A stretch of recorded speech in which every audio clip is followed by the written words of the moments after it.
Detroit, Detroit is different. Detroit, Detroit is different. Culture and life we live in. Detroit, Detroit is different. Detroit, Detroit is different. Detroit, Detroit is different. Culture and life we live in. Detroit, Detroit is different.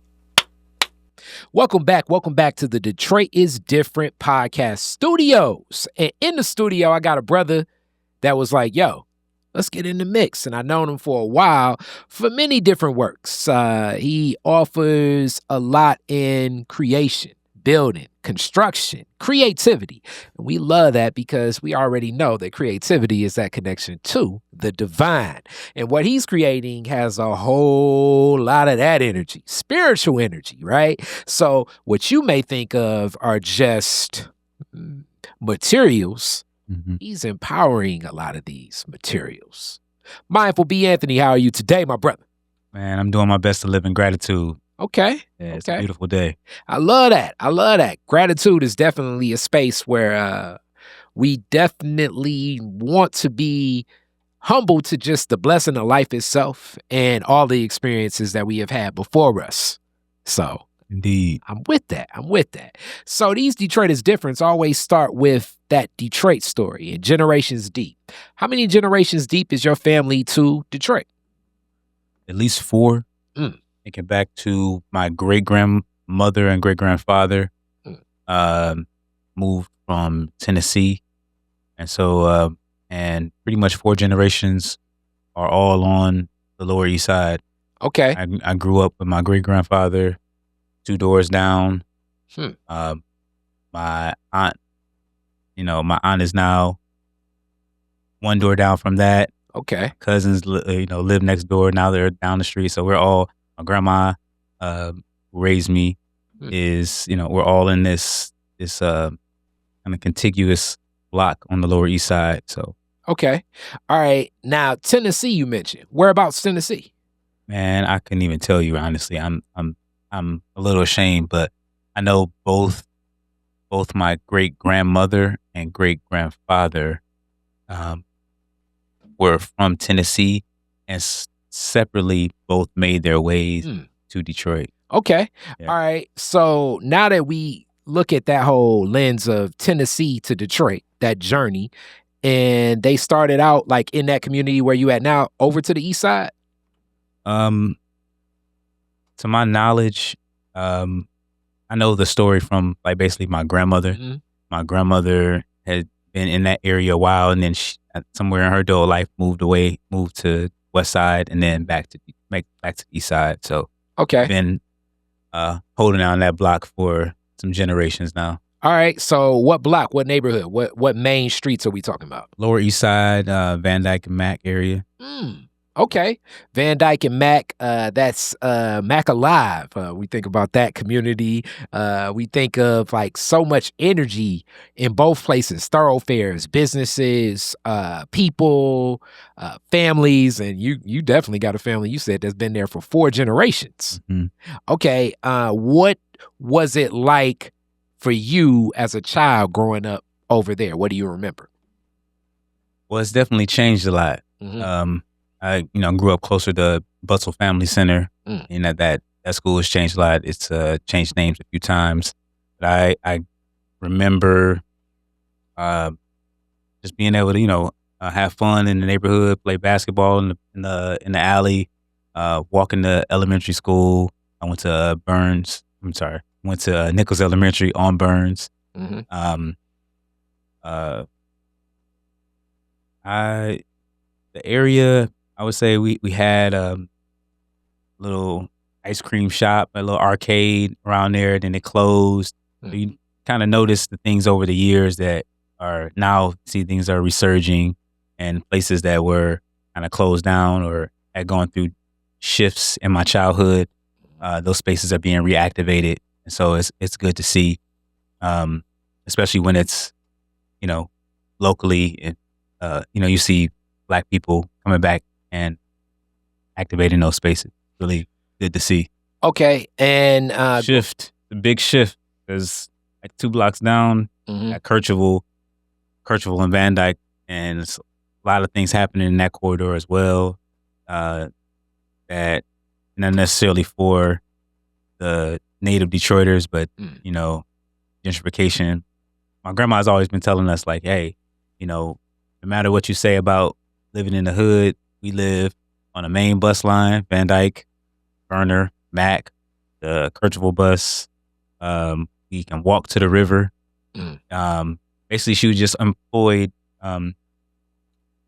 She basically told us all the time that this area will always have value, and so make sure that you know where you are, and that they're going to be coming for this land, this area. She was right, and just seeing the transition of the area is something to behold. What as you said, like a lot of those generations are there, as you said, great grandfather, aunts, uncles, but your grandmother definitely had a strong connection, as you've uplifted her a couple of times. What was your grandma doing? What was your family doing at the time? What do you remember them and their commitment to that community? I would definitely say that my grandma took pride in the space that we grew up on. Right, I mean, we were right on Van Dyke, so we grew up seeing the cars, coming back and forth. It was, it was a main street. So she would always, as I said, express to us that pride in that block, like that she wouldn't be ran away, she wouldn't be priced out, even though she would make us aware that it was a challenge, it was a struggle. She chose not to, even when she could afford. So she was I want to say she was a relationship banker. She worked in the banks, and she had I would say a middle class job. But when she had the funds to move us to a different place, but in her wisdom, she decided that staying in this place, staying in this home, and not living above our means will be the better option. And so we had a pretty comfortable, I would say lower income upraising. But we definitely knew that we couldn't get the things that we really wanted, but we had what we needed. Okay. All right. And this, were the other children in the neighborhood, like, were the other families kind of as connected? Did you have friends that had like a lot of other family members in the neighborhood as well? I definitely have some friends I can think of that I went to elementary school with and started middle school with, and then I would see them, and when I went to a different middle school, I would still see them around. We still, connect when we could. And that's where those alley basketball games and come all in of that and all, come into play. And exactly. Did they have like the same amount of relatives? Like, were there other families that kind of connected themselves to that neighborhood the same way that yours did? Yeah, there were some families that held on for quite a while. I think of my friend Marcus. His family was on Maxwell pretty much all of my life. I literally just went in that area, and I think that they may have moved just like recently. But I went to middle school, high school, middle school, elementary school, middle school, high school, college. Came back from college, they were still there. Wow. So when we think about this community, so people can kind of get it, as I say, it's a community that does have some business there. It's a main thoroughfare, as you uplifted in your grandma, but it's also kind of between Indian Village is very close to it. Along with Indian Village on the other side is like, it's still like some touch of like industrial work over there. 48214 is one of those interesting zip codes in the city of Detroit, because almost every type of person kind of lives in that zip code.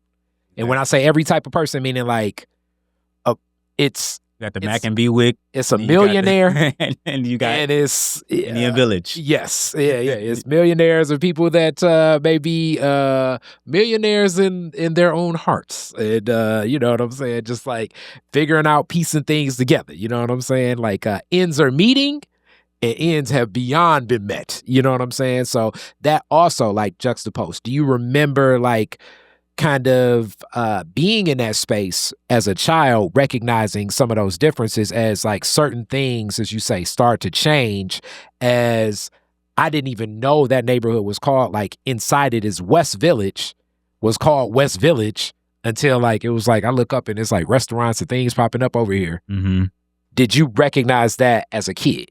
Oh, yeah. So we knew there was a distinct difference between where we lived and then walking 3 blocks over and meeting in Indian Village. And that was one of my favorite things to do.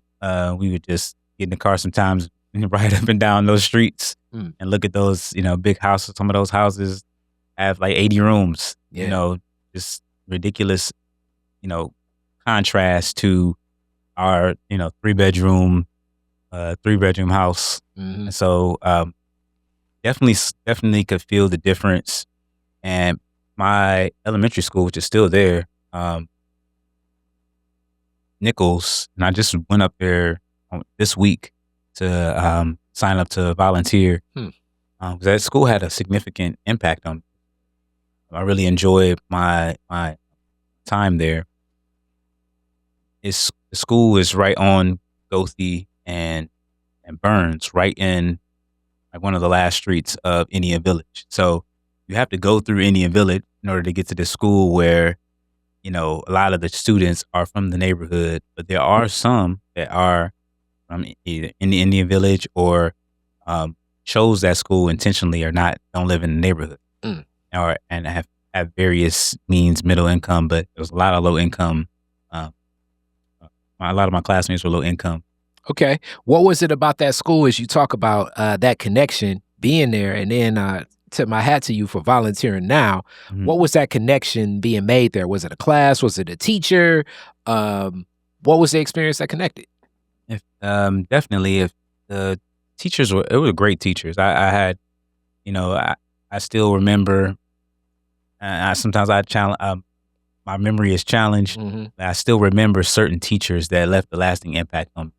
I still see my math teacher, Mrs. Smith, and forgive me if that's not her, that's her maiden name for sure, but Miss Smith. And yeah, she imparted on me my love for math. You know, I did pretty well in school. I had a love for math, and I attribute that to her because she allowed us to do something that a lot of schools weren't doing, to my knowledge. Everyone was on their own track. You know, she would provide some education, and then when you got to a point where you were, you know, advancing further than the class, she didn't make you stay with the class. She would give you your own work. So I had the privilege of having her from the 3rd, 4th, 5th grade. And so, you know, by the time I'm in the 3rd grade, she's handwriting all of my work because, you know, me and whomever, you know, a few of the other students are advancing past the curriculum. And so I never forget that. And yeah, it was a few of us. I would say Mrs. Smith, Miss Harry, that was my homeroom teacher. She ended up being the principal for some time there. Lasting impact. Even some of the male teachers, you know, that you know, it's taboo now, but like I you know, they had us you know, I probably had a little bit of smart mouth back then. I was smart and I had extra time, whatever, joke around. Had us with dictionaries in our hands, you know, tea, old school style, or like, you know, I would do something that was, I don't even know what I did. It was out of order and ended up on the wall. And I didn't even have the guts to tell my grandma that it happened because I know she was going to ask me what I did. Mhm. And I didn't want to tell her what I did. Mhm. I don't remember to this day what I did, but Yeah. So you talk about like especially teacher, that though. experience of like moving forward and that connection with math at that young age and pouring in and it's like, okay, you're excelling at this. What do you think that triggered in your young mind, just so that people can kind of know as a child may take on more than what sometimes you may say that child's ready for? What did that encourage in you? Well, it paved, it created the foundation for me to excel and to just be comfortable being above average comprehension. I don't necessarily the PC way to say that, but Yeah. I excelled. I know let me go back up. I remember 4th and 5th grade. I'll never forget it. We used to do this game called Challenge 24. At least that's what my school called it. The 24 game. And it was like, it's an equation where you use all 4 numbers. You have to add it up to 24. Mhm. And I remember to this day that I was the champion for 4th and 5th grade. And it was an heated competition because you're going up against people that have, getting 4.0s every semester. We used to have these elaborate pancake breakfasts for honor roll students, and you would get either a single layer trophy, but if you got 4.0 all four semesters, then you get a double decker trophy. Never got 4.0 all 4 semesters, but I remember my friend. I mean, I want to say from 1st grade to 5th grade, every year, she got it. I never forget her. Kang Kang. Shout out wherever you at. She was the one. But to answer your question, it paved the way for me to then I went to Butzel for 6th grade. And my grandma tells a story and says that I told the principal that I wasn't being challenged. And so, and I think what my words I used was, I have a 4.0 and my work isn't hard. She kind of, added, grandma's add a little spice on there. Yeah. And so I ended up testing into Bates Academy, which is, school for the gifted and talented.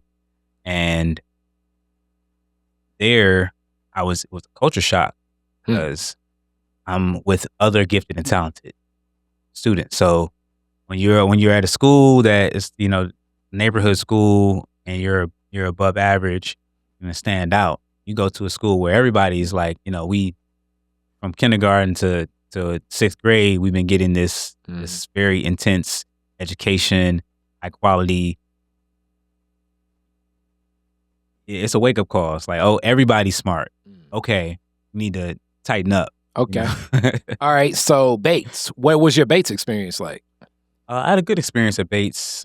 I mean, it's always challenging. You come into a school and, relationships already been formed since kindergarten to 6th grade. I came in halfway through 6th grade, so kind of had a little bit of edge. You got that, for like the first month, you like that new kid, and that can go either way. It kind of worked for me. But it was challenging for sure. There was a few teachers that definitely stood out, and anybody on my Bates family already knows. I got to shout out Mr. Holstein. We had so many. It's a great math teacher. Mr. Holstein my first experience going to academic games or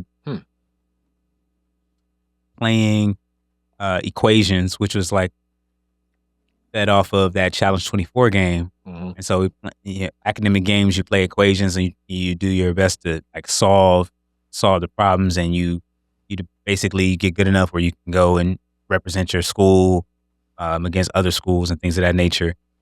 And we went to Brighton, Mount Brighton, and they would have this academic games tournament every year, and where we compete, and then we would go ski. And so we would always look forward to that trip. And I was going there even when my auntie, who was about 2 years older than me, was in academic games. So it was kind of like, a rites of passage in our family. That was pretty awesome. And so I want to say Mr. Holstein, phenomenal math teacher. Got to shout out Willie Bell Gibson, English teacher. I think she was my English teacher, 7th and 8th grade. She instilled in us the importance of sharpening your vocabulary, and she had instilled in us the importance of vocabulary skill building. So she had these VSB words, and at some point, she had this really unorthodox way of teaching, but it was just so she had such a pride in teaching style and in us. Like, she believed in us so much, so she challenged us a lot.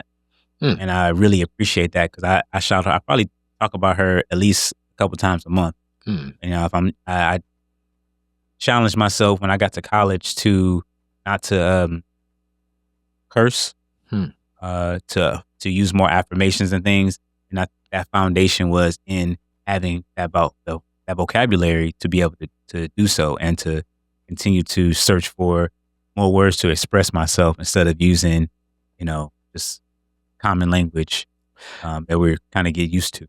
Okay. All right. So from elementary, middle, where do you go to high school? So, good point. High school. So, you know, there's like these 3 magnet schools, you know, in Detroit, King, Cass, Renaissance. It's always like a battle which one is, and Cass, Renaissance would, you know. I went to Renaissance. A lot of my friends were going there. From Bates and Renaissance is like either school, yeah. You know, either Bates to Renaissance or Bates to Cass. It was kind of probably about 50-50 or 60-40 in my year. And it was the whole thing again. Like, you go to a school where, you know, test to get in, everyone's smart. You have to level up. You have to, you know, put more effort into your learning. And, you know, I had a certain level of freedom that I was, you know, just, or rebelliousness that I didn't apply myself. So I was there for, you know, I guess I should back up. Meanwhile, I'm going to Bates, and I'm going to Bates with, you know, the sons and daughters of attorneys, lawyers, judges, accountants, you know, just people that have means. A lot of them even live in that community. That Live 6 area that and live in Palmer Woods or Sherwood Forest. Yeah, those communities. So, and then they've built those relationships with each other. So it was a little challenging to kind of find my way. And for people, let me frame this. That's a West Side community. He's definitely from an East Side community. So you also have the distance you're traveling. It's different too, culturally a little bit. Absolutely, you hit it right on the head. So I wanted to paint this picture because you talked about kind of the upbringing from the East Side of my family and things of that nature. My grandma, you know, she had to go to work. She had to do what she had to do to provide for us. So that meant that I had to get up and catch this Van Dyke bus at 6:15. Whoa. 6:15. So you take, let me guess this, let me guess the bus route.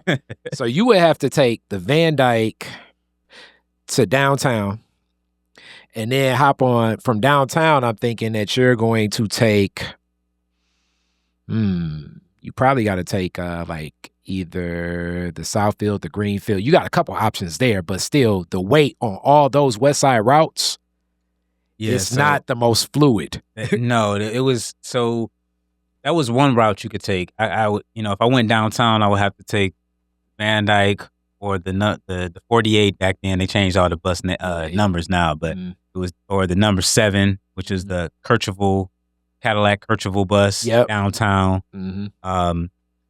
or the Mack bus downtown, and then catch the Dexter. Whoa, you took the 16. Yeah, I guess, the Dexter would go straight through. The Dexter was, you know, it was, it snaked through the whole, you see a good part of Detroit, you know, all the different. As a Dexter rider too. Also, when you are a high schooler on the Dexter, you also go across a lot of high schools. And sometimes when, especially if you that high schooler that goes to like Renaissance or Cass and you're on the Dexter, it's like, Yeah. You going by Murray Wright, you going by Northwestern, you going by Central. Yeah. You going by, yeah. And that's you the know, whole and then city. you That's the even city going by tour. Cass. Yeah, you're Yeah, right. You that's yes, the you city get the tour. whole yes. For the most part, my main route that I was that I did the most was Van Dyke North to 6 Mile, and I catch the 30. I catch the 6 Mile bus all the way across town. Okay. And so that was my most common one. Yeah. Missed the Van Dyke North, Mm. in Van Dyke South. You already know what you got to do. Mm. And so I said that to say that from middle school, this is going to Bates. You were doing that at Bates. Bates. Wow. Going to catching the bus to middle school to Bates, and then it was the same route to Renaissance. To Renaissance, yeah. And so that allowed me to learn my city. I took pride in having a good navigation. My grandma would say she was on autopilot. She kind of wouldn't, she's like, which way we going or whatever. And I'd be able to tell her, we turning right on here, we turning left on here, and feel good about it because I'm paying attention to the progression of streets from the east side all the way to the west side, And so even to this day, I remember I can pretty much, I'm very comfortable in knowing my way around Detroit. Yeah, you get so good taking that bus route. Sometimes you could like fall asleep and you just knew the bumps. It's like, oh yeah, this is my stop. Yep. And then even when you miss that stop, you know exactly what you got to do to.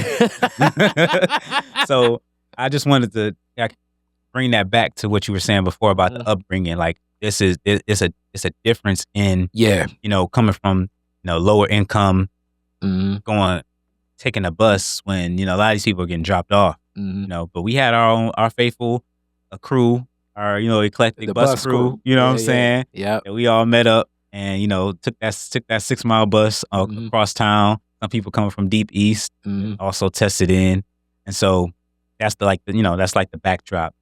But I wasn't focused. I was focused on other stuff, other things, girls. You know what I'm saying? Skipping school. I skip school and go try to go see my girlfriend, and it didn't hit me till later that she wouldn't skip school for me, but I'm skipping school when she's out of school. I'm trying to skip school to see her, and it was just like my priorities weren't lined up. Not lined up. So I didn't keep up with that. So I went 2 years to Renaissance. To 2 years of Renaissance, but I made a choice. I made a choice, and I don't regret it because I still have a lot of my Renaissance connections and things of that nature. And I'm not an alumni, but I'm still very much a part of that crew, that legacy. And I had a choice to make sophomore year to either go to summer school or like be expelled. But I had either, and my choice was I had a choice to go on a college tour or go to summer school. Which one do you think I chose? College tour. All day, every day. So, and it was a phenomenal experience. I got to go hang out with my god brothers. We all went down to Atlanta. We stopped by Bowling Green. We went to the whole Atlanta tour. Atlanta, Clark Atlanta, Georgia State, Morehouse, Emory, did the Georgia Tech, and that was definitely a formative trip. I always knew I was going to be going to like that. It was in my way my grandma raised us. It was college was never really an option. It was what was expected. Okay, so where do you pick up with high school? So because technically where you stay, I think you possibly could go to King, even though Southeastern's right there, but I don't know. So I was right on the borderline of King, Southeastern, and Kettering. Okay. You say take Van Dyke straight up. Yeah, Kettering, good point. Yeah. Mack straight down, that's Southeastern. Van Dyke straight, Van Dyke bus down, Van Dyke Lafayette bus down, and that's King. That's King. So I end up going to Southeastern. And so the Lears. Yeah, Lears. And I had made the decision once I didn't go back to Renaissance that whatever I did, I'm gonna focus, I'm gonna tighten up, learn my lesson, It was an ego check. Yeah. It was a check. Like, you can't just skate. Because I was used to.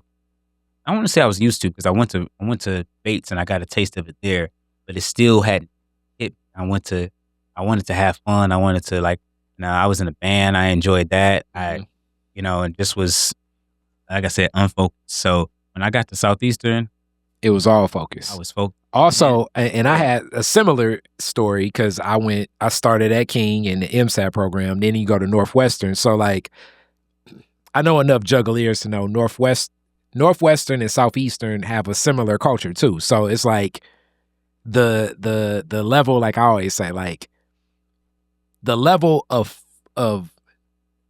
focus at like a school that's there versus another type of school. It's like, okay, this is, love my people, but it's like, this is a whole nother level of chaos. So it's like, let me stay let me stay grounded in the nerd circle over here. So I can only imagine that, going to South SE, it was like, it's just a whole different culture. Yeah. And even going to, at Nichols, I was smart, cool, funny. Yeah. Just elementary school, middle school, went to it. Like I said, went to Butzel, then went to Bates, and I'm still seeing all my Butzel people. Yeah, yeah. Like, oh, you think you too good? You left us, kind of joking, but we still cool though. You know what I'm saying? Because a lot of us, we went to middle school, we went to elementary school together, and I still see them in the hood. Mm-hmm. And then I go to, and then when I go to Bates, I'm like, all these relationships are formed. There's like, I'm like in I'm with the uncool kids. I'm with the people that's like not children of the doctors and the lawyers and the, like, we kind of have our own cool, but we cool being uncool. Yeah. So it was cool. Mm-hmm. And so, we joke a lot, laugh, what I'm saying, talk about games and, all the like weird nerdy stuff. Mm-hmm. And we was cool with that. And similarly in high school, I wasn't cool in high school either. I was like, I was myself. Mm-hmm. But it took me a little while to kind of find myself in, in high school, because it was like another level up. Mm-hmm. You go from middle school to high school, all the things that are coming in, and then you got girls. Mm-hmm. And then, I just wasn't in a popular crew, but it was like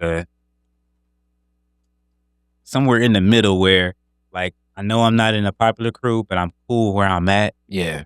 You know what I'm saying? And that was the type of people that you were with. Yeah. All right. So after SE, you said college and this journey. Where do you go to school? So from SE, I got to tell the SE story. Went to SE. Shout out to Jungleers. When I went to SE, I hunkered down. I still, no shade, because Brenda Gatlin she was on us. Oh, 1 second. Time out. BG. Principal Gatlin. Principal Gatlin, and from Cass Tech to Southeastern, and I did different tours of schools and stuff. Boy, Principal Gatlin, she didn't play. She would be on like even though that was a neighborhood school, it was run like she knew every kid's name. Mm-hmm. Like, to the point of, like, if it was a piece of paper on the floor, she'd be like, Mr. Andrew, pick that up. Yeah. And she made sure you knew the whole name of the school. Southeastern High School of Technology, Academy of Automotive Engineering and Design. And I can't say Southeastern without saying the Academy of Automotive Engineering and Design. School of Tomorrow. Gatlin was no joke. And so she reminded me of Willie Bell Gibson, but with just a different flair, charisma, because she would be on the mic. Oh, yeah. She'd be on the mic, throwing them VSB words out there. Mm-hmm. I need you to work assiduously hard. I knew what it meant, but it was just like, she, she would not let up. She would make sure that you were introduced to these words, and that she would always be shouting out whoever is striving towards excellence. I remember I did a science fair project and got like first place. I'm telling you, when I tell you for about a month, it seemed like she announced it every day. And so I excelled there. That's cool. I excelled there. I think the first time I had a 4.2 at one point. I didn't even know you could do that. But I was taking advanced placement because from all of the credits you already had. Yeah, advanced placement, AP calculus, AP on the science classes. I can't remember, but I was excelling. I made sure that I was still, and I was in band. I had a really great time in band.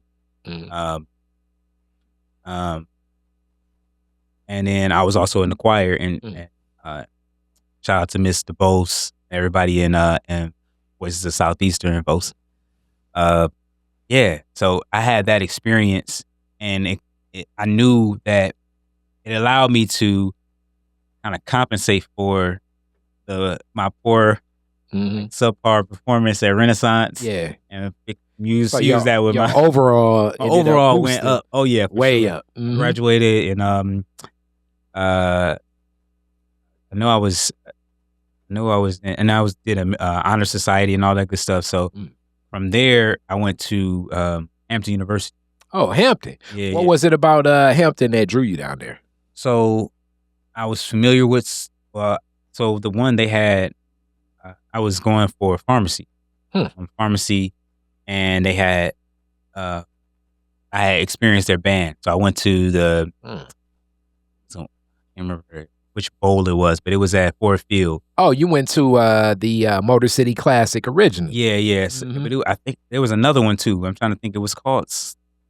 Was it called the Motor City Bowl? It was called something else. Motor City Classic originally. Motor City Classic. Okay, yeah. Yep. So I went to that a couple years, and I got to see their band. Their in the marching force, and I saw people that I was in the band with in Renaissance. They had graduated Renaissance and went to Hampton. So I felt familiar. And then also their band was excellent. What did you play? Tuba. Okay. All right. And so did you visit the campus and VA and get any of that culture before you went? No. Okay. That's all a right. whole, because I was going to say whole story. VA culture. Okay. It's like, because oftentimes, because people always say Hampton versus Howard. Hampton and Howard, if you have a vehicle, are relatively close, depending on DC traffic. Right, always. But the culture of Hampton, Virginia, like when you watch those documentaries on like Michael Vick and Allen Iverson or Alonzo Mourning, it's different. That's all. It's shout out to VA, but it's just you got to be ready for that feel. And shout out to Bryce. He was talking about his Hampton journeys, but what was it like for you? So I loved my HU experience. I was challenged by the of course I told you I was in the band. So you asked the question, did we go first? No. So I got there, and again, humble background.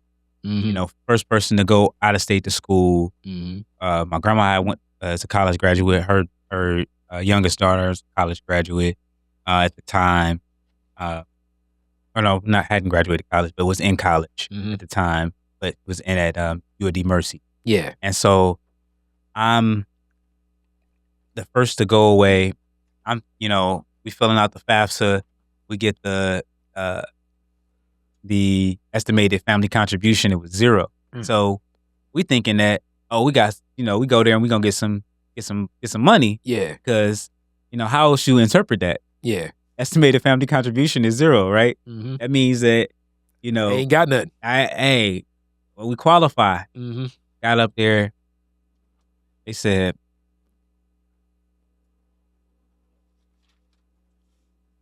full tuition is due. Wow. Whoa. Full tuition. At that time, probably. HBCUs aren't cheap. Private. Hampton's private. Mm-hmm. And so it was like, I want to say 14,000 plus 6 or 7,000 room and board, Mm-hmm. 21 G. Mm-hmm. And when we were planning to pay 0. Mm-hmm. And so we had a decision to make, which, and my grandma, bless her heart, I love her so much. She was determined. She was determined. We had a decision to either turn back around after we drove 14 hours back to Detroit. And she was like, nah. So she had a friend that had connections with the band. So we went to speak to band director.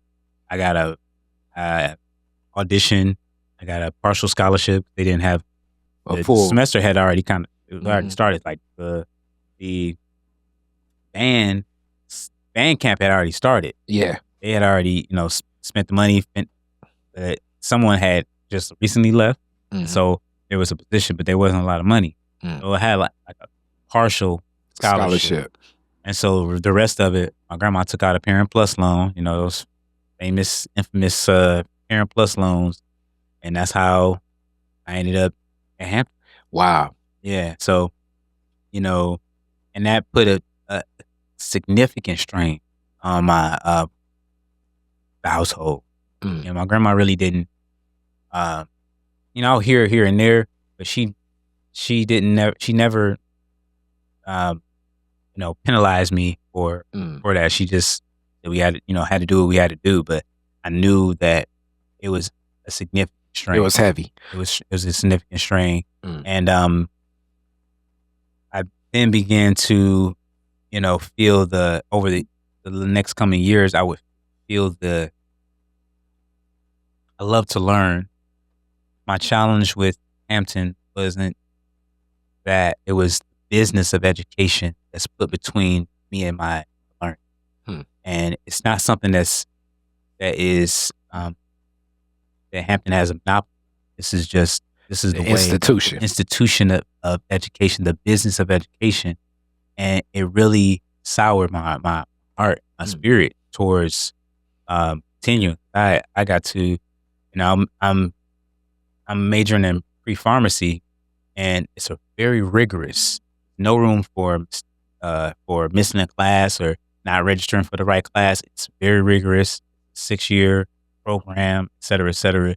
You miss one class, if you fail one class, it's only offered in the fall. That's not only another semester you have to pay for, you only can get in the pharmacy school once a year. That's a whole nother year of tuition. Yeah. That you now have to do in order to be on track. And so, also you're in the band too.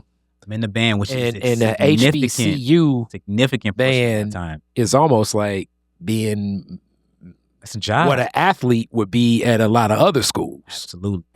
Like that Drumline movie, I think is probably more parallels to truth than it's a lot of accuracies in there. And we took a lot of that was definitely one of my highlights of my college experience, the connections and relationships that I made in college, in the band and beyond. But because of the big brothers that I had in my tuba section, shout out Lowdown, and because of my relationships that I had, I was able to have like a mentorship, be okay with, not being in being an alpha or a sigma or, kappa or anything like that. I was already cool with it. Yeah. So I didn't need to, not saying that everybody does it for this, but I didn't need to be a part of something for approval or status or anything like that. I was already my own.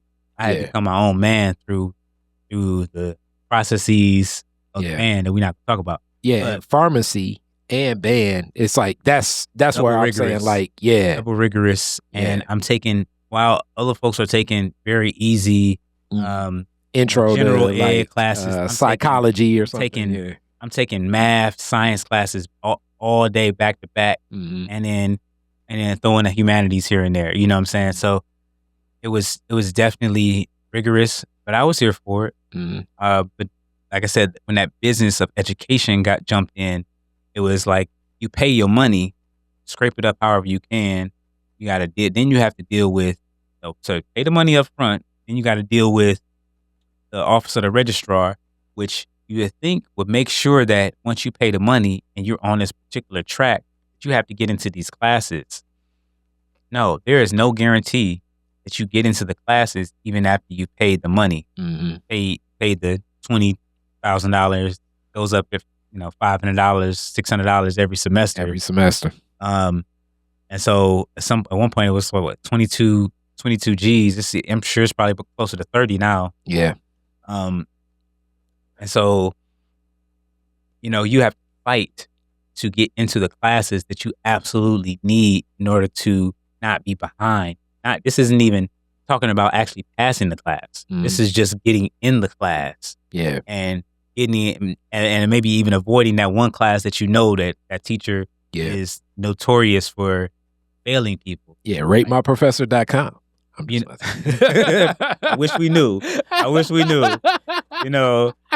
Whew. That happens a couple times, and then it's like I have a decision to make. This is now an economic, financial decision, because beyond like the weed out courses like organic chemistry, which was like you get. I don't remember the teacher name. It's probably for the best, but there was a couple teachers that were just notorious for like this is a weed. They know that this is the weed out course. Yeah, we're meant to thin the herd. Serious and wait. We're even beyond that, just like to go above and beyond to make it difficult, like a barrier between you and your education. Just too much. Yeah. So I had to make a decision. Okay, I'm not getting the classes. I'm not getting into the classes that I need. And now this is going to cost a year. This happened a couple times, 2 or 3 times. And now I have to choose. I have to make a decision because that's 1 to 2 more years of $20,000 to $22,000 that I don't have. Yeah. Right. And even if you say, okay, I'm gonna stay off campus, you still got to pay rent. So it's still, you still got to come up with money either way. And so I made a choice to switch to. I took an entrepreneurship class one of those, or as an elective, when I couldn't get into the class that I needed to get into. I forgot what it was, but it was essential. And when I took this entrepreneurship class, it clicked like as clear as day. And I was so inspired, but I was also angry that I had to go to college to learn about entrepreneurship. That, like, why wasn't I taught about this in any part of my matriculation through? And it wasn't like I didn't go to schools that are the most prominent schools. Exactly. Yeah. And so, part of that could have been me. I was, I never saw an entrepreneurship course or any of my math classes or any of the, I did miss VOTEC because I spent 2 years Renaissance, and then when I got to Southeastern, it was already too late. Yeah, for whatever reason. But and I don't know too many other people that have had, it's a common critique of the educational system that we're not taught about entrepreneurship. Well, as a person that went to a business school that says entrepreneurs want it, and I often give this critique, and shout out to Walsh, but it's like employee school. There are many lessons to learn in entrepreneurship. There are many things in grounding.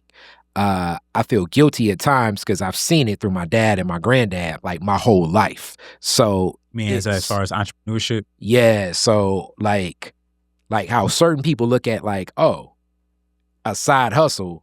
If I had a job, it's like, this is a side job. Like people were like, what you doing with a job? You know what I'm saying? Like I've been grounded in that my whole life. The degree, I think, provided it's like languages to speak. So it's like a ground setting and a basis where now it's like, okay, I can do a needs assessment. I know what a scope of work is. It's certain things, a feasibility study, certain things in business that like I can just have like, okay, I know what you're talking about. With that being said, some of those lessons in entrepreneurship, it's like I've just seen it. So it's a lot different for me. And I definitely think for like the schools, it's very difficult because some of the best people in entrepreneurship, they out there doing it, you know. And so that course really opened your eyes to this world of like self-sufficiency, this word of self-sufficiency. And it's like, okay, yes, I understand everybody. It's not realistic for everyone to be an entrepreneur, but it felt like it was intentional. It felt violent. It felt like it was like it's intentional for us to, you know, kind of breeding a generation of workers, but which is, and I want to uplift this, as I've said this on Detroit is Different before too. Okay, public school was offered to Americans as a public good, not because it's like ever was about empowering children to know how to navigate life.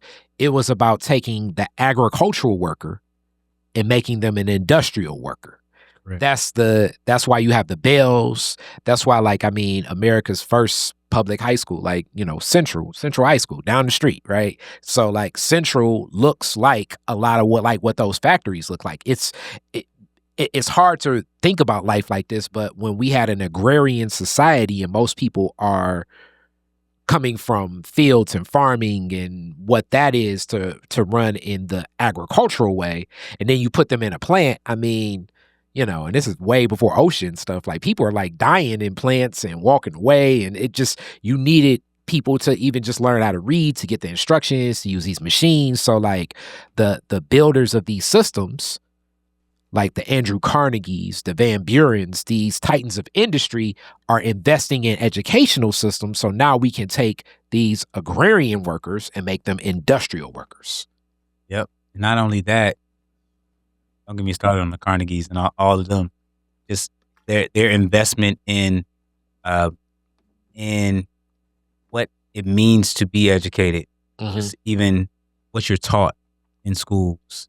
But all of it is to, as we say, like to get this person to be a part of a system, which is tough now with like my generation and your generation, and I'm older than you, but definitely me, my whole life, this industrial America that was created no longer exists, because the success of an Andrew Carnegie and a Van Buren was like to say, I have millions of employees. That means my company's amazing. Right now, that is not a measurement of success. So, you know, the quote unquote jobs that my whole life, every governor in Michigan has talked about bringing back never will come back, because the industrial age no longer is present in this society.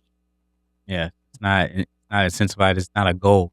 No, not a goal. No, and it's even being real nice about it too, because it's a little more malicious than that. Because you start talking about these same big families, these dynasties, engineering, the medical industry. I mean, as that right now is the prevalent industry of today. Like as they say, like this is the information technology age, but medicine, and it's interesting because this moves right into healing and some of the questions I was going to go into. Yes, right now the medical industry is the number one industry in America. And like when I was a kid, like I said, I'm a little older than you, but you turn on the TV, you always saw car commercials. And I'm not saying you don't see car commercials, but now you see pharmaceutical commercials, hospital commercials. And it's one of those things where it's like, for a hospital to exist, you need people to be sick. Yes. It's like, I'm not in the business of hospitals if people are healthy. That whole, you know, an ounce of prevention is better than a pound of cure is not how you're looking at stuff. You want the pound of cure because you can sell that, not the ounce of prevention. And you're in this space also learning certain things in pharmacy. And even that, sometimes you're not even necessarily stepping back and taking a look at what's going on. And I know you're in the healing properties through different materials. Mm-hmm. Like, when do you, I know I'm like jumping so many stories here, but It's all good. when do you start making this connection? So I'm glad you said that, because I jumped over a whole thing. So when I was young, I wanted to be an archaeologist. I wanted to be then I wanted to be an underwater explorer. Interesting. And then one day, someone came in with a nice suit and a good smile and said, "I'm a pharmacist and I make over $100,000. Wow. And I'm in it, and I help people." I was like, I want to help people. I want to make a lot of money. My family could use a lot of money. I'm gonna be a pharmacist. I can do that, and that's how it happened. Yeah. I have to always continue to remind myself that was the origin. Catalyst. That was the catalyst. That was the origin story of me shifting from more natural, because I started off wanting to know about the earth and nature and things of that nature. And it's funny how cyclical things are, full circle back around to, in a different way, back around to more natural approach. So I realized that, I was looking for more of the, I had to choose. I had to make a choice. Like, I realized that not only were I not getting the classes that I needed, I had to spend more money to do this. And this is a business, and I'm not really a student. I'm a number. Yeah. And that's not a shot to Hampton per se. I'm talking about the whole institution of the business of education. And so I realized that I wanted to, I did not want to be paid to make people sick. I didn't want to just be a well-paid pill pusher. And that's what I was the more and more I learned. And mind you, when you're in college, one of the best parts of college is the network.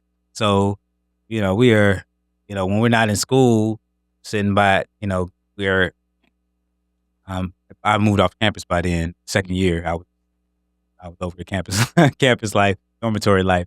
But, we, relax. We're watching documentaries. We're chilling on a regular basis, playing some dominoes. On a regular basis, we're having conversations about the world. And I'm coming into knowledge and learning more about. And what era is this too? Like, when you give it like early 2000s, mid 2000s. So this is so I went to Hampton fall 2007. So you're looking at like right before Barack Obama is elected. Right. Yeah. Okay. So my sophomore year was like, we were the first, that generation, that class of people, that was our first year of voting for president. And wow. It was a lot of pride that we took. And I mean, that's a whole, man, and I mean, I know that's a whole nother hard reality, but at the same time, that still stamps what's happening at the absolutely time. And then how information is being proliferated. That's a completely different YouTube than today. That boy, talk about the stuff you can watch on YouTube then. It was it was like, whoa, you know what I'm saying? And so, watching documentaries, learning, like, upgrading my worldview, expanding my worldview to, realizing that I really wanted the pharmacy, the farm, the green. I wanted the greenery, and I was being groomed to more so. I'm a salesman of the oil industry. I mean, I'm talking about, again, it goes back to the Carnegies and, changing the medical, the way medical students are learning so that they are pushing pills. And meanwhile, he's owning the petroleum, pushing people away from calling holistic health spookism and all this other things, and gearing people away from common things that people just knew. Just knew to take these natural remedies, but pushing people away from that so that they're taking these petroleum-based products, which were pills. And so, meanwhile, he owns these things. So it's like, when you actually look at it, it's pretty diabolical how the medical industry has been shaped and weaponized against us. And I realized I didn't want to be part of that, no matter how well paid. And that was a sacrifice. That's a huge sacrifice of my, that was a moral decision from my perspective. And this is also like right now we can watch documentaries on it, but this is also when you talk about medical families and hierarchies. This is active during the Sackler family's relationship with opium that sparks a lot of the opioid crisis that still prevalently, especially when they say that you're looking at, middle-aged black men is more than likely the highest likely to be dying of opium overdoses. That's why we see a lot of these Narcan billboards in and around communities everywhere. Like, so this is running concurrent, and just Google the Sackler family. But my bad. I just want to uplift that it's happening at that time too. And so this is also, meanwhile, I'm being my morals are dissuading me from the pharmacy track, and my what's exciting me about community development, what my community need is more people that are thinking outside of the box, which is how I looked at solution-based thinking and entrepreneurship. The whole purpose is to, create solutions to community needs from that standpoint. And so your question earlier was, kind of how do you get from this field to that where you are now, more natural. And I have to say that research, and I was learning about different everything from like the origin of the financial system. I'm learning about the origin of the healthcare system, the origin of these things, and I'm like, everything was pushing me towards a more holistic route. And then meanwhile, I wasn't even going to finish school. I was completely happy with like not finish. I did 3 years, and I went away. I went to Eastern Shore, Maryland, in the country, and I was there for a year, and I was at peace. City boy. I needed a break. I went to the country, and I needed that time off to gather myself. And then I had basically an epiphany that was like, 3 years in, the best way out is through. It's not going back. So I gathered myself. I gained some more spiritual tools. I went back and I said, I'm going to go back. This year's on me. First 3 years was on each of my grandmothers, my mother's side and my father's side, taking those parent plus loans out. This year was on me. And so I took my loan out to get, and I had work study program as well, and knocked it out. Every day I got up, I was sun gazing. I was doing mantras. I wrote out all of my, quotes. I had quotes and affirmations all over my room. And because I needed that inspiration, I needed that boost, I needed constant. And that was around the time where I decided that I was going to change my language. I was going to, because when you change, they say when you change the way you look at things, the things you look at change. And when you change the words you use, and we create the world with our words, more worlds and opportunities open up. And so, for me, every day walking over that bridge from downtown Hampton, where I was staying, over that Settlers Landing, just the name, Settlers Landing, is the street that that goes into the border of Hampton University. Whole another story, but walking over that bridge, sun gazing, listening in my headphones, MP3 player to dating myself, but MP3 player to a recording of me saying my mantras and me saying them out loud. And so that was the kind of determination that I needed to finish that 4th year of school. That's deep. And I knocked it out with the support of some very very amazing teachers. I remember I had to take a CLEP test, and it was for Spanish, and I know I didn't. I probably, but I got some assistance, some support in finishing that test, because that was the only thing standing between me and graduate.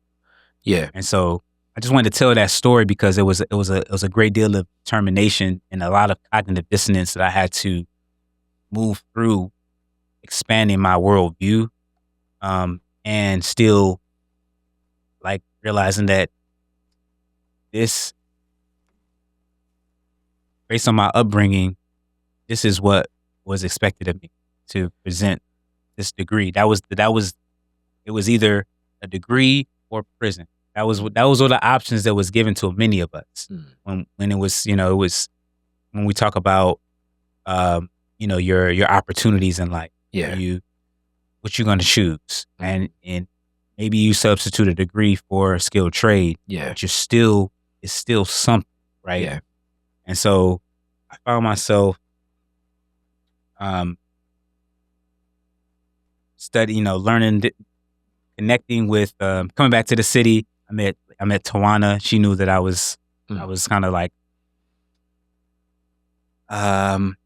where are the people at? Where are the people that I want to connect with as far as community builders? And now let me ask this too, because I always ask this for any of those journeys away. Now you're coming back, obviously visiting and seeing, but coming back visiting is different than coming back and living, especially from the experiences that you've seen. And you just said it best. You know what I'm saying? When you, what you've seen changes when you see the world differently. What are you seeing when you come back to Detroit? And I'm guessing this is like the 2010 era. Yeah, 2010 to 2012, I'm visiting back. And then 2012, I come back and graduate and come back. And so 2012, you're back in the city of Detroit. What does it feel like? What does the neighborhood feel like? What does Detroit feel like to you? So 2012, I come back and pretty much I go to a conference at the Ecumenical Theological Seminary, and where I met Tawana. I met Tawana Petty. Shout out Tawana. She told us some of that story at Honeycomb told some of that story at about Artist Festival about how I was, a young man looking for a connection and was kind of had my foot out the door of Detroit, because I wasn't making those connections like I wanted to. And so through going to that event, I connected to other people doing work. So I ended up being a water rights advocate, working with people, We the People in Detroit. Shout out Monica Lewis Patrick. Shout out Monica, Auntie Monica, Auntie Debbie, all of them, all of the founders of We the People of Detroit. Wow. And at that time in Detroit, we're seeing, land grab. We're seeing emergency management forced on the people. We're seeing the water rights being snatched from the people. We're seeing, Belle Isle being it was still in the process of being taken over by the state. We're seeing a lot of corporate takeover, and we're seeing this narrative of it's Detroit's fault. This whole contrived bankruptcy. It's a whole nother story. But you're seeing this takeover, and I'm just compelled to get involved. Right. So I spent much of the rest of 2012, 2013, like almost full-time active. I was going to all the meetings. I was going to Moratorium Now. I was going to the People's the People's Water Board. I'm pretty much living at the Cass Corridor Commons. Like all the meetings, all of the things that I can connect to, I'm doing that. Meanwhile, my family's like, what's going on? Cool. Like, what do you do? Like, but what are you doing? Like, what I'm saying? I'm having a hard time paying my rent. My roommate's mad at me. You know what I'm saying? Like, and so, I had, find that balance. This is before I'm like, even I meet my mentor and start learning about energy tools and things of that nature. But I have to tell the story because I've lived many different lives, even as like 36 36-year-old man. And so it's like I've been I started off as an activist, community builder, fighting all of the, in land grabs, housing insecurity. I kind of cut my teeth in that area and learned, I worked on Monica Lewis Patrick's campaign for mayor, I'm sorry, campaign for city council. Yeah. And, being able to meet, and I guess I have to say this as well. I spent a lot of time on Iron Street, off of Jefferson and Mount Elliott. Yeah. And so that had played a big role. So meanwhile, I got Tawana on one ear telling me about like, okay, this stuff going on. Don't leave Detroit, and the Bog Center. Because at that time she was doing a lot of work with the Bog Center. And Detroit Summer, that was the event. Detroit Summer 2012. On this side, and then the other side, I'm connecting with Mama Sheila Hale Everett's. Sheila Everett Hale, and through that woman, bless her heart, love you, Mama Sheila. She connected me to that corridor. That was before they knocked it down. It's a big parking lot now. Yes, but I know. But it used to be, Urban Threat Management Center over there. It used to be 36th Chamber, University of Martial Arts there, and the lofts. We just called them the lofts. Yeah, she had a loft in there that I would go there, and we would have different workshops, things of that nature. Through her, I met Queen of Fua. I met so many different elders and leaders, and that put me in different positions to utilize my skills of being a convener, being an organizer, being an educator, utilize these skills that I've learned at school, utilize these skills that I've learned through observing community builders in my circle. And so that when I saw that corridor, there used to be a wall of murals there. I don't know if you remember that. There was a warehouse, and there was kind of gutted out, but you can only see the one wall. There was a wall of murals, beautiful murals on that side, and that was kind of like it was like an artist corridor. And then you had the lid at the end. There was like a little speakeasy spot. You go in there and you see people. They're got a little makeshift bar in there. They got people doing just a random music video in the middle of the floor. You got people performing. You got people painting, and this is the Detroit. This is the type of people I wanted to be connected to, and I was looking for. And you found them. And I found them, and it clicked to me. I can see myself staying in Detroit. I didn't want to leave. I wanted to. You wanted to find that community. I told myself, yes, you can go somewhere else. And my older cousins was like, whatever you do, because they coming from a different perspective. They're like, whatever you do, don't come back to Detroit. Don't come back. That was what people are my older big brothers of the community would tell me, like, don't come back, because they talking about their own lived experience. And they don't want that. An opportunity, and they don't see the opportunities here. Right. But you found community. Exactly. When do you, because I know we get into a close now, but I definitely got to get you back, because you dropping some game and highlighting some stuff. Yeah, but man, we did the origin story. I wish we had a little more. Yeah, I had a lot of stuff I wanted to get to, but it's cool though. It's cool though. But when do you get into the healing properties of the materials you use? So, it's a good question. So, people ask me this all the time, and it's like it's so many different routes. I just feel like it's kind of like Thanos. Like it was inevitable. Whether you want to talk about the financial, learn about the nature of the financial system, which caused me to learn more about like how do you hedge against financial collapse, things of that nature. Learned about the importance of precious metals. I couldn't afford platinum, couldn't afford gold, could barely afford some silver coins. And so, I remember when I started learning about the importance of precious metals, I was saving the OG copper pennies, the ones from like 82 and before. Mm-hmm. That was that started in college, and so because I didn't have any money, I remember I did a test. One of our economics classes, they had us choose different companies to invest in and see what they would do. Yeah. I chose negative beta company. And negative beta companies are companies that do well when there's an economic downturn. And so, that's like, tow truck companies, the kind of companies that are gonna be around. They gonna, you know what I'm saying? The pawn shop. Those exactly.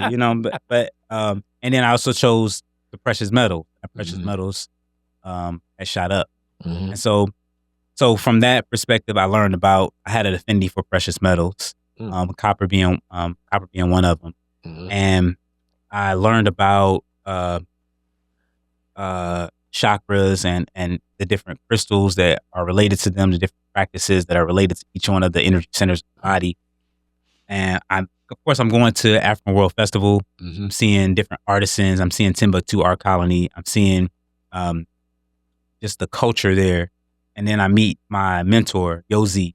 I might see him running around the city on his bike with his shades, Mr. Copper and Copper. You see him with copper and silver on. And I met him and I bought my first piece from him. And I started buying pieces for myself. People would buy them off my fingers. And so it's almost like, this is weird. It really was led through others connecting through you. Say more. Meaning like, as I always say, like in entrepreneurship or business, if it's others that lead you to it, it's something about that. So it could be like something of like, I don't know, you make a sandwich. And then it's like, oh, let me make you a sandwich. And it's like, yo, I will buy one of these. And then the next person say like, yo, make another one, I'll buy it. Then the next person's like, I'll buy it. Then the next person's like, I'll buy it. You're going to get into that sandwich making business differently than the person that's like, I think people want sandwiches and I think I can make a sandwich that people want. Correct. It's the demand an experience is already there. Absolutely. And so, fast forward, people are wanting to buy these rings off of me. I'm telling him, we built a relationship. I keep buying pieces from him, and he eventually tells me like, no, you can do this. And I'm like, nah. I mean, I like what we got going on, but he was signaling to me that, I'm a nomad. You may not always find me. Yeah. You see me under the bridge at Eastern Market, but that I didn't listen, and I went to look for him to fill an order. He wasn't there. Wow. And I had to make a choice. Either I had to tell this person I can't fill their order, I got to give them their money back, or I'm going to do what he showed me to do and fill this order myself. And so that's how I started. When you made that first piece, did it feel natural? Were you nervous about it? What was the take? Absolutely. And then I was nervous, and it took me a while to get it, but it was a simple enough. It was a simple spiral. It was me in my own way. But then when I wanted to go and level up, then I went back to him, sat down with him, paid him for his time, say, yo, I want to level up my craft. And the distinction was that I wanted to do more educating. So I would lay out crystals by the chakras. I'm doing education. He's more so like, catch me on the fly. Here's what I already made. Yeah, I'll make you a custom one, but I'm creating a whole experience. And fast forward, I branded them as energy tools disguised as jewelry. Yeah, because all of these pieces, all these different metals have various properties. The copper promotes circulation in the body, grounding the body, pulling toxins out of the body, amplifying the properties of the crystals when it's put with them. And we see copper all around us. We use it, even in these microphones. Yeah. They don't work without it. Yeah. And so the different properties I liken them to, like just like the magnets are, pieces of iron ore, or highly magnetized metals that have these properties. Other properties are, and they have those properties because they've been cooked in the earth, different pressures, different depths, and there's thousands of or millions of other minerals and metals that have been prepared, cooked and baked in the earth over millions of years that have different properties. Not everything's going to be magnetic, but it just makes sense that they would have other properties. Yeah, the balance. I'm big in the yin and yang. You know, if it's up, it's down, right, left, all of those balances, and it's deep. How have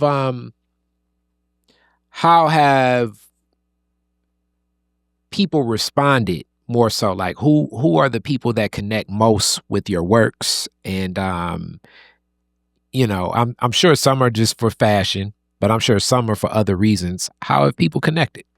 And it's 2025, so this is 11 plus years in creating my own pieces.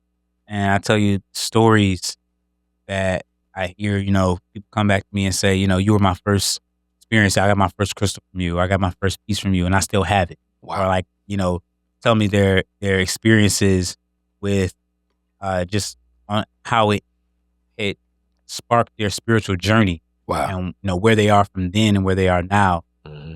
And you know, it means a lot to me to see that, because you know, you never know how people are, you know, experiencing it unless it comes back full circle. So you just have to, you know, for me, you know, 11 years in, I love when people say, yo, I see people wear your pieces all over the place, you know, and they'll tell me, like, it's gotten to the point where somebody be like, that's a mindful B piece. Mm. Or they don't know where they got it from. They're asking them, is that a mindful B piece? So I was like, yeah, I got it from this brother, and they'll describe me, and they'll be like, yeah, that's him. Is this his page? Yeah. So, okay. You know, it's, you know, 11 years in, it's a little hood famous, and do my best to like, okay, how do I appreciate that energy and take it to the next level? So I'm always, you know, going to different gym shows and looking for the next thing. So how can I create another collection that's going to resonate with people? Ankh Life collection, the Healed Heart collection, the Cosmic collection. And how can I inspire people? Like the term culture creator really resonates with me as far as like part of what I do. I learned that, you know, like I said, I've lived many different lives. So, in the cooperative development, we didn't even get into think tank development, being a systems thinker, the whole activist stuff we touched on, you know, traveling a lot. And now, you know, being full time for, I would say, about 5 years now, I've been able to bring all of those different modalities together and have them have expression in my craft. That's beautiful.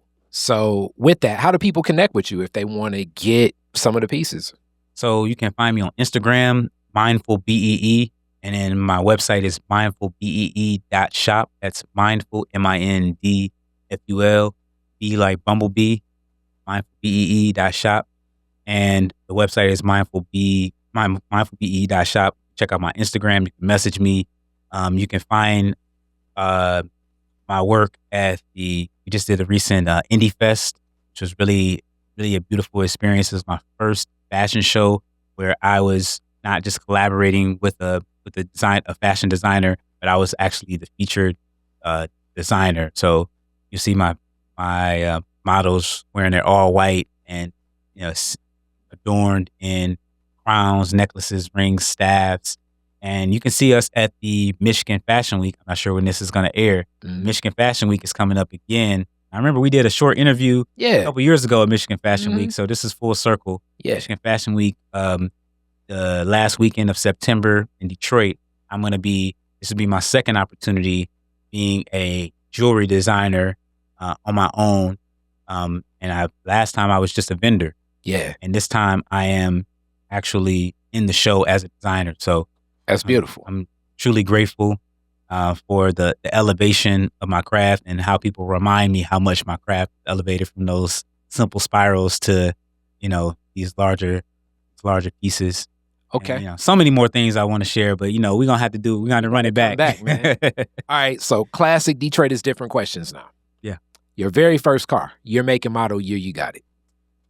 I was a 2005 Chevy Impala white. Mm. And I think I got that in 2013. Okay. Where's the first place we went when you got it? Ooh. Pretty sure I went for a ride to Belle Isle. Classic Detroit. Classic Detroit. All right. So next one. You're the DJ at the end of the fireworks, Woodward and Jefferson. What 2 songs you playing? That's tough. These days, like me now. Yeah. Me now. You're the DJ. I'm playing some Mama Piano. Okay. And I'm playing some I'm gonna play Hustle. Okay. All right. And last question. You could rename Woodward after one Detroiter. Who would it be and why? Charity Hicks. Why? My mentor. She gave her life for the cause, and she paved the way for me to follow in her footsteps and go to the United Nations and speak for and represent Detroit and represent really all melanated people in the U.S.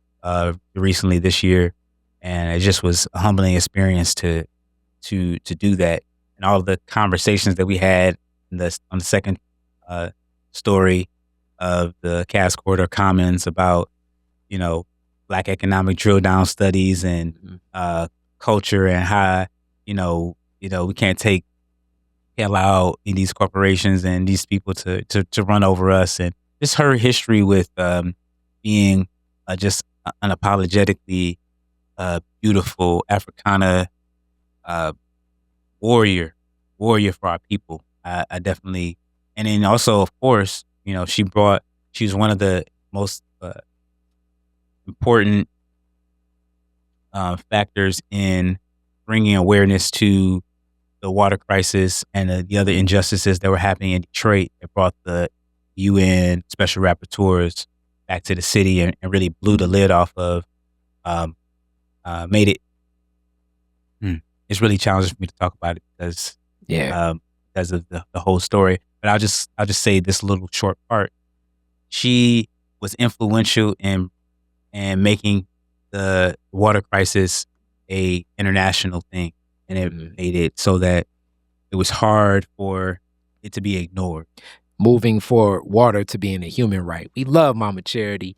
Rest in peace. That was one of my closest as well. I love it.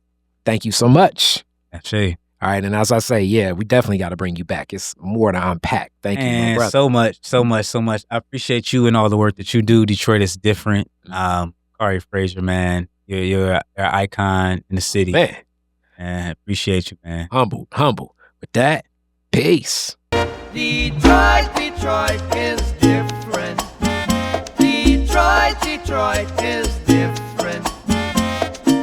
Culture and life we live in.